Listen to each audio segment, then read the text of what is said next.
خبر شامل کرتے ہیں سرانان سے ہمارے ون نیوز کے نمائندہ سید زادہ مظفر آغا سے۔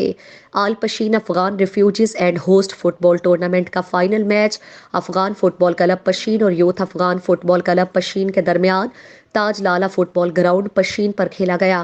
یہ ٹورنامنٹ ویس آرگنائزیشن کے زیر اہتمام اور ڈسٹرکٹ فٹ بال کمیٹی کے زیر نگرانی UNHCR کی مالی تعاون سے ہوا۔ ٹورنامنٹ میں سرخاب اور سرانان ریفیوجیز کیمپ سے 6 ٹیموں جبکہ ہوسٹ کمیونٹی سے 14 ٹیموں نے شرکت کی۔ ٹورنامنٹ کے فائنل کے موقع پر مہمان خصوصی ویس کے پروگرام مینیجر سید سمیع اللہ آغا تھے، جبکہ اس موقع پر بلوچستان کرکٹ بورڈ کے ممبر ممتاز سپورٹس آرگنائزر اور ٹورنامنٹ کے فوکل پرسن منور خان ترین، DFA کے سابقہ صدر لالا ابراہیم، ڈسٹرکٹ سپورٹس آفیسر محمد ابراہیم کاکڑ اور افغان ریفیوجیز کے نمائندہ ظاہر پشتون بھی موجود تھے۔ فائنل کے اختتام پر تمام کھلاڑیوں اور مہمانوں میں انعامات تقسیم کیے۔